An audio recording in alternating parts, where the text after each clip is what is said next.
지진으로 무너진 사진을 보면서 누구는 주님이 다시 오실 때까지 복구할 수 있을까라고 합니다.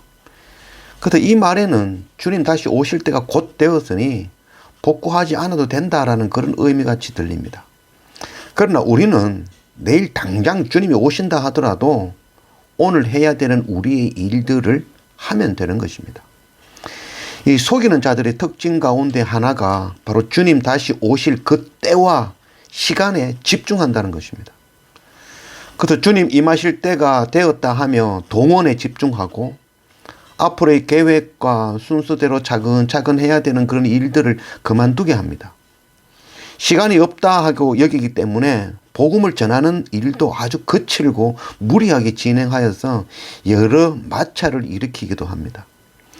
더 나아가서는 가지고 있는 재산이 무슨 소용이 있냐며 헌금하라 하며 다니던 직장보다도 단체의 일에 우선하기를 요구하죠. 그리고 마지막 날을 준비하지 않는 교회들을 안일하다 비판하며 교회에서 사람들을 빼내가려 하죠. 주님은 반드시 다시 오십니다. 그러나 그 시와 때는 아무도 모르지요. 주님 오실 때가 임박하였다 하는 그 말이 이미 속이는 말이라 하겠습니다. 우리는 지금 우리의 일을 순서에 따라 묵묵하게 해나가면 되는 것입니다. 주님 다시 오실 시간에 집중하는 이들에게 속지 않기를 원합니다. 1절 여호와여 다윗을 위하여 그의 모든 겸손을 기억하소서.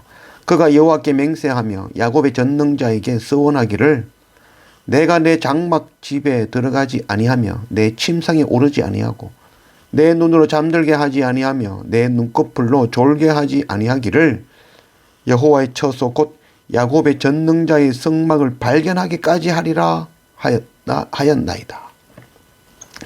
오늘 이 시편 132편 말씀은 성전으로 올라가면서 드리는 그 찬양이죠. 다윗이 하나님의 성막을 간절히 사모하며 드리는 찬양이죠. 그래서 오늘 1절 말씀에 보면 모든 겸손을 기억하소서.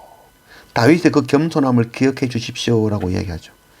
이 다윗이 그 사울의 박해를 피해서 고난당하였고 또 그 이후에 사울이 전사한 후에도 왕이 되기까지는 한 10년 이상의 그런 고난의 시간이 있었죠.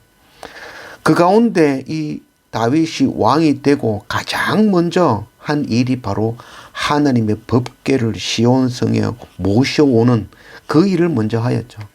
그래서 오늘 다윗의 고백이죠. 내가 하나님의 그 법궤 모시기 전에는 하나님의 성전, 성막 온전히 이루기까지는 내가 침상에 오르지 않겠다. 내 집에 들어가지 않겠다. 내가 잠들지 않겠다라고 그런 고백을 하고 있는 것이죠.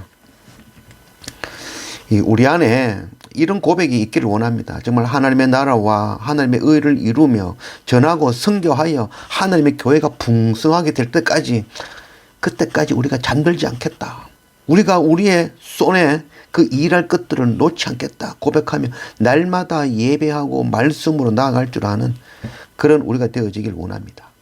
속이는 자들이 때가 다가왔다라고 그런 속이는 말들에 의해서 움직이는 자들이 아니라 우리는 우리의 일을 묵묵하게 해나갈 줄 아는 그런 우리가 되기를 원합니다. 8절 여호와여 일어나사 주의 권능의 궤와 함께 평안한 곳으로 들어가소서.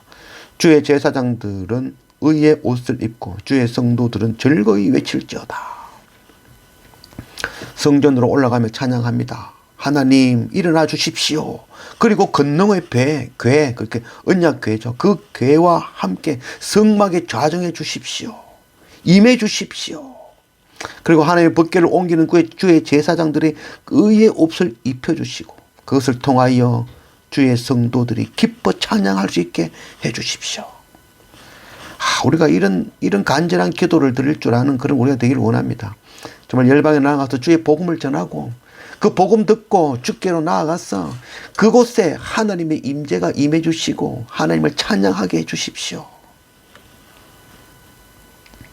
다윗이 이 눕지도 않고 잠들지도 않겠다 하면서 하나님에게 하나님의 성막을 간절히 구한 것은 하나님의 경외함도 있지만 자신의 감당 못할 죄를 기억하고 깨닫고 있는 것이죠. 그래서 그 죄를 속죄하실 분은 바로 하나님이시라는 것.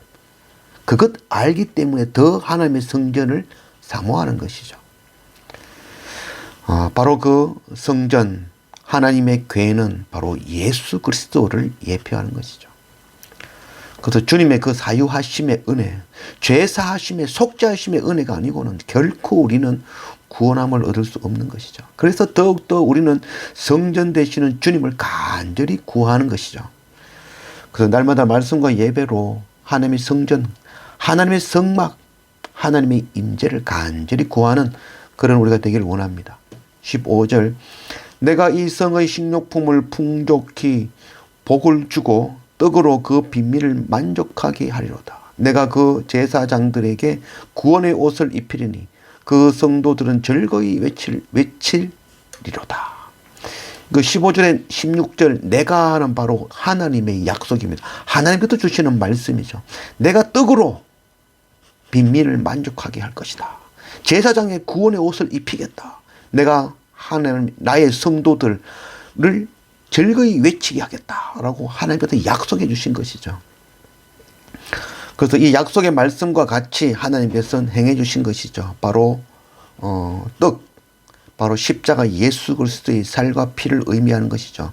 그리고 가난한 자들에게 만족하게 하겠다. 이 가난한 자들은 바로 심령이 가난한 자들이죠.